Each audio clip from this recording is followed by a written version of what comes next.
সব তার সাথে লাব্বাইক করতে থাকে। মা মিন মুলাব্বিন ইল্লা লাব্বা আন ইয়ামিনিহি ওয়া শিমালিহি মিন হাজারিন আও শাজারিন আও মাদারিন হাত্তা তানতাদির আল আরদু মিন হাহুনা ওয়া হাহুনা। আশেপাশে যা আছে সবাই লাব্বাইক। বুঝে লাব্বাইকের দাম কত? সবাই লাব্বাইক করে। লাব্বাইকের মাধ্যমে আল্লাহ গুনাহ মাফ করে দেন। এই লাব্বাইকের কত গুরুত্ব! এটা লাব্বাইকের মাসলা বললাম সাইস্তালে থেকে করা মুস্তাহাব। উমরা যে আমরা উমরা লাব্বাইক কতক্ষণ পর্যন্ত চলবে? ফাত্তর সুমাদের রাখুন তো উমরা লাব্বাইক। আর হজের লাব্বাইক আপনি যখন 8 তারিখ আলাদাভাবে ইহরাম বাঁধবেন, তো ইহরাম বাঁধার পরে লাব্বাইক চলবে। 10 তারিখ ফাত্তর মারার আগ পর্যন্ত আপনার লাব্বাইক চলবে। তারপর আপনার আরাফা 9 তারিখ, 9, 10, 11, 12, 13 এই যে আইয়ামে তাশরিক করে আল্লাহু আকবার আল্লাহু আকবার লা ইলাহা ইল্লাল্লাহ আল্লাহু আকবার ওয়া লিল্লাহিল হামদ। আপনি নামাজ পড়ার পরে তাকবীর তাশরিক করতে হয় না? তাকবীর তাশরিক প্রথম করবেন, এরপরে লাব্বাইক করবেন। লাব্বাইক করতে হবে। লাব্বাইক খোদা লাব্বাইক পড়া অবস্থায় সালাম দিতে হবে তো কি কথা? সালামের উত্তর নাই। লাব্বাইক শেষ করে সালামের উত্তর দিবা। লাব্বাইক সব সময় করে, উঠতে বসতে চলতে ফিরতে সব সময় লাব্বাইক। কারণ ইহরাম অবস্থা লাব্বাইকের দাম আপনার তিলাওয়াতের চেয়ে বেশি। লাব্বাইক এই লাব্বাইক সম্পর্কে আলোচনা। আর লাব্বাইক আসে কোথা থেকে? আমাদের কওমি মাদ্রাসা হুজুরের জন্য হাজিরা ডাকে, তোমার ছাত্ররা কি বলে? লাব্বাইক লাব্বাইক।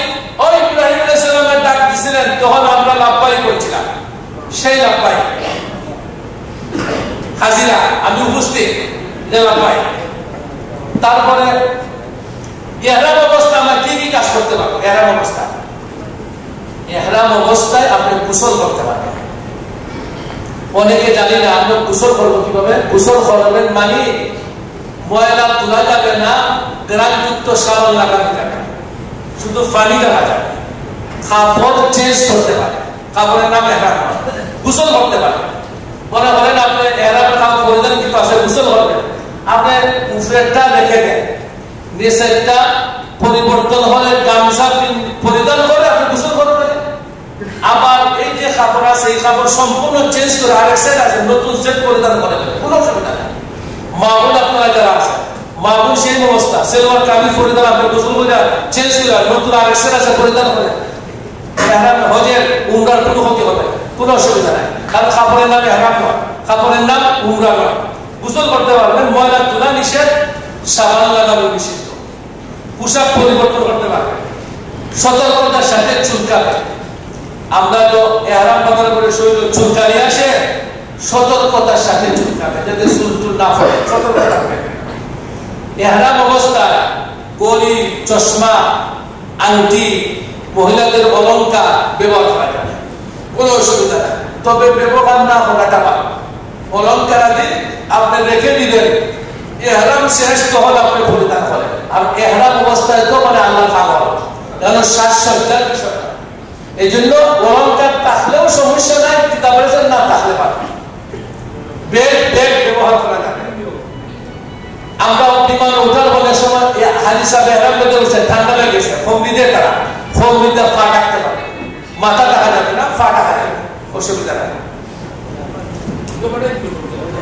আপনার সুগন্ধিবিহীন তেল সুগন্ধিবিহীন আপনি ইউজ করতে পারবেন। আপনার ইহরাম বাঁধার বলে লোক দেখছেন একটা উঠে দিচ্ছে, এটা তো উঠতে পারার সময় বাংলা লোক আপনি কেটে দিতে পারবেন। অতি বেশি গরমের সময় উপরে যে কাপড় আছে, উপরের কাপড় সরাইয়া রাখতে পারবেন। অনেক সময় দেশের আপনি মিনার মধ্যে উপরে ফের কাপড় নাই, গরম বেশি, কাপড় রেখে দিচ্ছে, এটা কোনো অসুবিধা নেই, কোনো সমস্যা নাই। ইহরাম অবস্থায় নিষিদ্ধ জিনিস, স্বামী স্ত্রী সুলভ যে আচরণ, এই আচরণ করা যাবে না, টুটাল নিষেধ। সুগন্ধি ব্যবহার করা নিষেধ। পুরুষের জন্য সেলাইকৃত কাপড় ব্যবহার নিষেধ। পুরুষ ও মেয়ে লোক উভয়ের জন্য মুখ ঢাকা নিষেধ। আমরা অনেক সময় ভদ্রতা যেমন করোনা গেছে মাস্ক করা নিষেধ। মাস্কের মাধ্যমে যদি অধিকাংশ চেহারা ঢেকে যায় আর এভাবে 12 ঘন্টা থাকে, আপনার কাছে দম আছে, এই জন্য মাস্ক করা যাবে না। সিগারেট খাওয়া নিষেধ, এটা তো দুর্গন্ধ। স্বাস্থ্যের জন্য ক্ষতিকর। এহরাম বাঁধার ফলে যারা সিগারেট খায়, ওই অভ্যাস খুব অভ্যাস, স্বাস্থ্য জন্য ক্ষতিকর। তা আপনি এহরাম বাঁধান, ভালো স্বাস্থ্য দরকার না। স্বাস্থ্য যদি ক্ষতি হতো তা আপনার হজ করা বরবাদ হয়ে যাবে, অ্যাক্সিডেন্টের হাতে। সতর্ক থাকবেন। পশম, লোক, চুল কাটা যাবে না।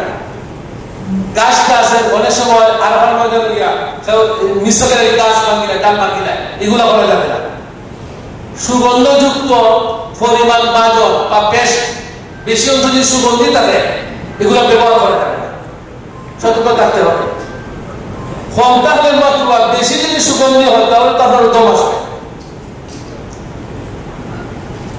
এখন আসেন আমরা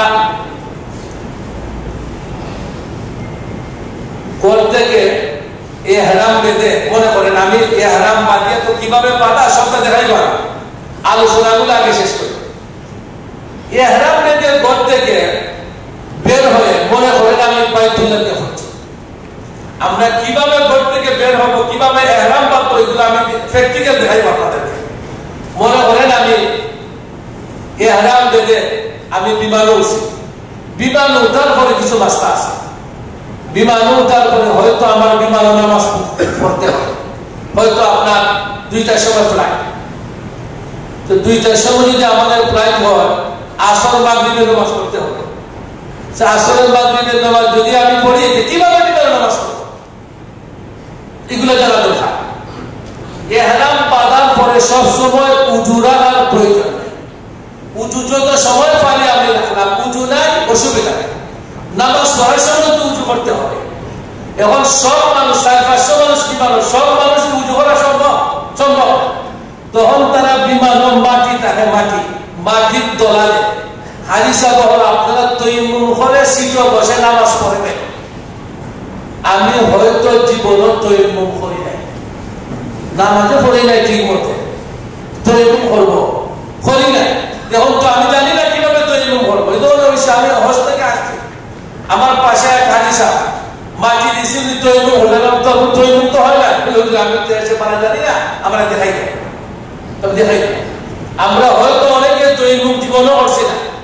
তৈমুম না করলে, তৈমুম যে আপনি না করতে পারেন, তৈমুম না হলে তো নামাজ হবে না। তো আপনি যাচ্ছেন হজ ফরজ আদায় করা যায়, আপনার রাস্তা কত ফরজ নামাজ হচ্ছে, তো লাভটা হইব কি? এই জন্য তৈমুম কিভাবে করতে হয় জানা দরকার।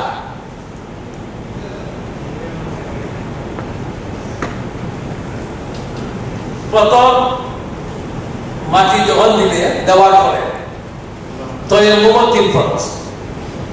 1 নম্বর ফরজ নিয়ত করা, নিয়ত করা 1 ফরজ। উজুর মধ্যে 4 ফরজ, কিন্তু নিয়ত নাই। নিয়ত নাই এখানে উজু করে মানুষে পানি দেয়। পানির স্বভাব কি? পবিত্র করা। আপনি যদি ফুকরির ডুব দেন, নিয়ত করেন না পাক হওয়ার, পবিত্র হবেন না। কারণ পানির খাস পবিত্র করা, আপনি ডুব দিলেই পবিত্র হবে, নিয়ত করতে হবে না। কিন্তু মাটির খাম অপবিত্র করা, ময়লাযুক্ত করা, তার খাম পবিত্র করা না। যখন মাটিতে আপনি পবিত্র হবেন, তখন নিয়ত করতে হবে, হে মাটি, তোর দ্বারা আমি পবিত্রতা হাসিল করবো, এই মনে মনে নিয়ত করতে হবে। 1 নম্বর নিয়ত। 2 নম্বর, যখন মাটি দিবে তখন আপনি এইভাবে ধরবেন, ধরলে ধরার জন্য গোসা দিলে থাকে, গোসা দিয়ে আপনি জানবেন। তারপর চেহারা যতটুকু আমরা উঁচু করতে, ঠিক এতটুকু মুছে হয় একবার, এইভাবে সম্পূর্ণ চেহারা একবার মুছে হয়, ওই 2 ফরজ। 3 নম্বর ফরজ, আবার মাটির তোলা করবেন বা গোসা দিবেন, দিয়া বাম হাতটা ডাইন হাত এইভাবে 3 আঙ্গুল এখানে, 2 আঙ্গুল আলাদা, হাতের ফেট আর 3 আঙ্গুল 2টা আলাদা থাকবে, এইভাবে ডাইন হাত কলি পর্যন্ত, এরপরে ডাইন হাত দিয়ে বাম হাত এইভাবে বসা দিলেন কলি পর্যন্ত, যাতে এরপরে এইভাবে দিলেন যাতে চুল পরিমাণ জায়গাও বাকি না থাকে। 1 নম্বর নিয়ত। 2 নম্বর মাটি তোলা জানার পরে চেহারা সম্পূর্ণ একবার মুছে ওঠা ফরজ। 3 নম্বর দুনো হাত কলি পর্যন্ত মুছে ওঠা। যখন আপনি 3 কাজ করছেন, হয়তো এমন হয়েছে, এখন আপনি বিমান নামাজ মনে করেন জোহরের নামাজ, জোহরের নামাজ আমরা তো বাড়ি থেকে যাচ্ছি 1000 মাইল দূর, আমরা তো মুসাফির। মুসাফির যখন আমি কসরের নামাজ পড়ব, কসর জোহর 2, আসর 2, মাগরিব 3, এশা ফরজ 2, বিতির 3, বিতির পড়তে হয়। ফজরের নামাজ যদি মুসাফির অবস্থায় পড়েন সুন্নত সহ পড়তে হয়, সুন্নত গুরুত্ব বেশি ফজরের। তো আমি জোহরের 2 রাকাত, কসরের নামাজ বিমানও। তো বিমান আমরা যখন যাব, ঠিক সিলেট তো আমরা 22 তারিখ যাব। 22 তারিখ আমরা যারা যাব, আমরা যাব সোজা মদিনা শরীফ। তো মদিনা শরীফ আমরা যারা যাব, যারা ওই পৃথিবীর যে কোনো প্রান্ত থেকে মদিনা শরীফ যাবে, তাদের ইহরাম লাগে না। ইহরাম ছাড়া নরমাল কাপড় পরিধান করে আপনি মদিনা শরীফ যাবেন। মদিনা শরীফ যাওয়ার জন্য ইহরাম লাগে। যখন মদিনা থেকে আমরা মক্কাতে আসবো, ওই আসার সময় আমরা বীরে আলী অর্থাৎ মসজিদে জুল হুলাইফা, যেখান থেকে আল্লাহর নবী ইহরাম বাঁধিয়ে বেড়ে হজ করছেন, তখন ওই জায়গাতে আমরা ইহরাম বাঁধব। এখন আমরা বিমানে উঠলাম, জোহরের নামাজ কসর 2 রাকাত পড়বো। তো কসর 2 রাকাত যে পড়বো, সিটও বসে পড়তে হবে। তো আমরা করি কি, অনেক সময় হয় বিমান বাড়া, তারা তো দরজার সামনে বসে, দরজার সামনে বাক্কা জায়গা তারা খালি। তো আমরা কোন সময় সুযোগে টাওয়ার বা নমাজের মুসল্লা থাকলে 2-4 যদি সামনে গিয়া গামছা বিছাইয়া বা টাওয়াল বিছাইয়া ফাঁকে ফাঁকে একজন 2জন হইয়া নামাজ পড়লে তারা বাধা দেয়। তারা তো ফরজ, যেহেতু বিমান দাঁড়াইতে দেয় না, শীত বসে নামাজ পড়তে হয়। এই জন্যই কিতাব মাসাল আছে, বিমান নামাজ পড়লেও তুমি জমিনে গিয়া আবার ওই নামাজটা পড়তা, কিতাব আছে। কিন্তু আমরা তো নামাজ নিজেও ধরে নিয়ম লেখছেন, এই ধরনের বিমান পড়লেও তো বসে তুমি নামাজ পড়লো, ফরজ থাকতো। তো আমরা বলি কি, যদি সুযোগ থাকে বিমান বাড়ার সামনে, ওই সুযোগে নামাজের সময় সেসব মানুষের তো মানে কেয়ার করলাম, পড়বো ফরলাম বিধি না, ওই সামনে টাওয়াল মিশাইয়া তারা নামাজ পড়বে। 2-4 জন পড়লে তারা বাধা দেয়। যখন তারা মানুষের লাইন তুলে দিচ্ছে, তখন আর বাধা দেয়, বলে আপনারা সিটে বসে নামাজ পড়েন। তো আপনি সিটে বসে নামাজ পড়বেন। জোহরের 2 রাকাত ফরজ, কসরের নামাজ পড়লাম আল্লাহু আকবার। তারপর আপনি কেরাত করবেন, রুকু দিবেন। সেটার সময় আমরা মসজিদে অনেক সময় দেখি ডাক্তার সাহেব বলছেন চেয়ারে বসে নামাজ পড়বো। চেয়ারে বসে নামাজটা কিভাবে পড়বো, কোনোদিন তো আমরা কোন হুজুরে জিজ্ঞাসা করি। ধর্ম আদায় করার জন্য কোন ধর্মের বিজ্ঞ কাউকে জিজ্ঞাসা করা লাগে না, নিজে নিজে যেভাবে পারি তাকে করি। কিন্তু দুনিয়াবি কোনো কাজ, এটা ধর্মের ইঞ্জিনিয়ার ডাকা যায়, ও চায়না যায়, বালা ইঞ্জিনিয়ার বালা, কিন্তু ধর্ম পালন করবো আমি কোন বিজ্ঞ ধর্ম যারা জানে জিজ্ঞেস করি না। আমি আমার মন করা নামাজ মসজিদে দেখি সেরকম নামাজ পড়ে সেই হাত বাড়ায়, হাত বাড়ায় না, অত জানা ফুল দেওয়া বালিশ দিয়ে সেটা করে। আমরা তো জানা দরকার, আরেকটা জিজ্ঞাসা করতাম, আমি জিজ্ঞাই না। আমি মনে হলো যে আমি ছিলাম ফুল মনে হয়ে যায়।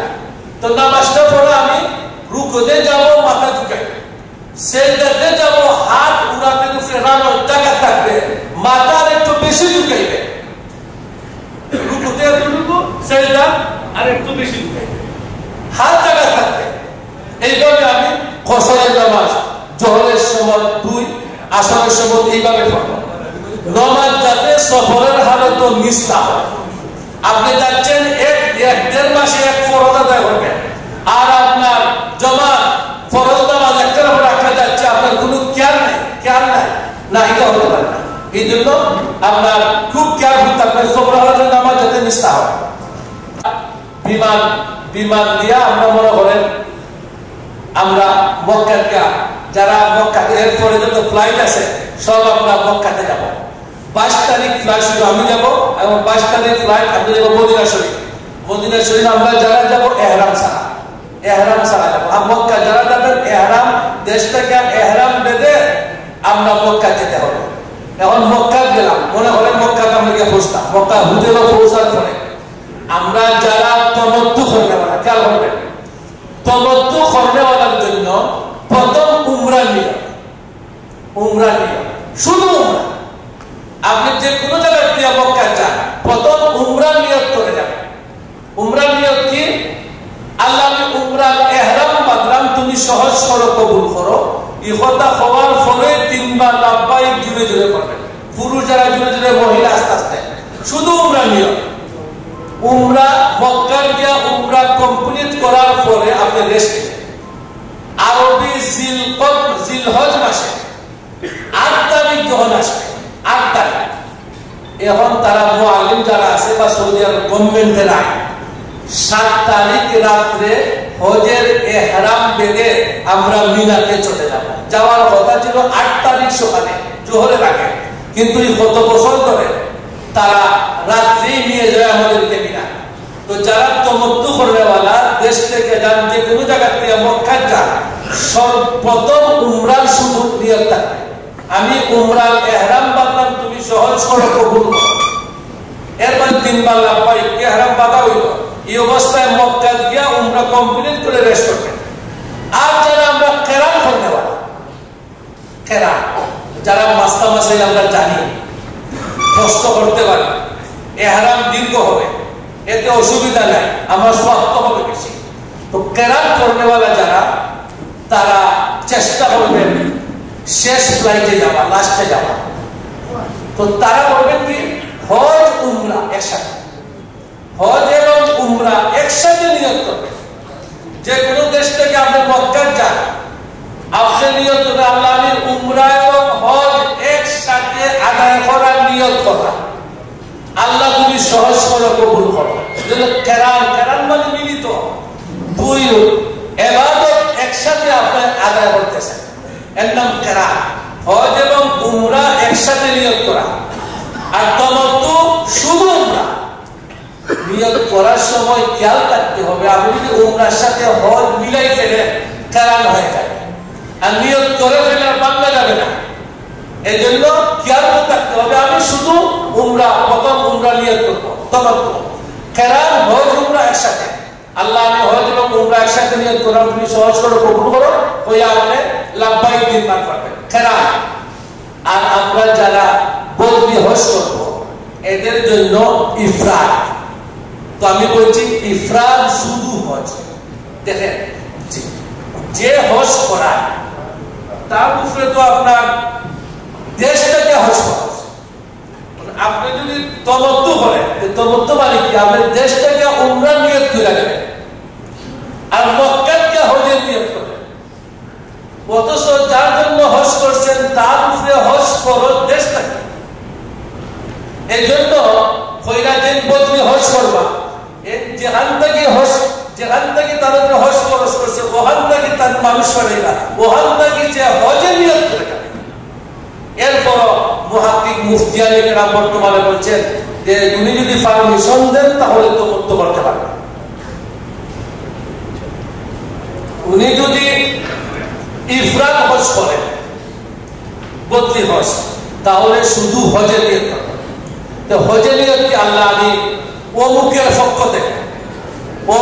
পক্ষ থেকে আমি হজের ইহরাম বাঁধলাম, আল্লাহ তুমি সহজ করো, এই নিয়ত করবেন। ও নিয়ত হইলে হজের নিয়ত করে মক্কা দিয়ে, দেখেন কেরান আর ইফরাদ যারা করবে তাদের জন্য এক্সট্রা আরেকটা তোয়াফ আছে, তার নাম তোয়াফে কুদুম বলে। যারা তামাত্তু করবে তার জন্য তোয়াফে কুদুম নাই। কুদুম মানে আগমনী তোয়াফ। আমরা দেশে মসজিদ ঢুকতে আমরা তাহিয়াতুল মসজিদ, মসজিদের সম্মানার্থে 2 রাকাত নামাজ পড়ি, তার নাম তাহিয়াতুল মসজিদ। অর্থাৎ মসজিদে ঢুকলে 2 রাকাত নামাজ পড়া, মসজিদের আদব রক্ষার্থে, সম্মানার্থে। কিন্তু মক্কা গিয়া তাহিয়াতুল মসজিদ নাই। মক্কা তাহিয়াতুল মসজিদ মানে ও তাহিয়াতুত তাওয়াফ। মক্কা ঢুকলে তাওয়াফ করতে হয়, এর নাম তাওয়াফে কুদুম, আগমনী তাওয়াফ, তাহিয়াতুত তাওয়াফ। যে আপনি যে আল্লাহ মেহেরবানি করে আল্লাহর বাড়িতে আনছেন, আল্লাহর বাড়ির সম্মানার্থে একটা তাওয়াফ করা। এই তাওয়াফ কাদের জন্য? যারা হজ্জে কেরান হবে, যারা ইফরাদ করবে, তাদের জন্য তাওয়াফে কুদুম সুন্নাত। কিন্তু তামাত্তু করবে যারা, তাদের জন্য তাওয়াফে কুদুম নেই। এখন আমরা যারা কেরান করনেওয়ালা, ইফরাদ করনেওয়ালা, আমরা যখন মক্কা যাব, কেরান করনেওয়ালা যারা উমরা হজ তো একসাথে, প্রথম যে উমরা করবে, উমরা করার পরে তোয়াফে কুদুম হল, প্রথম উমরা এবার তোয়াফে কুদুম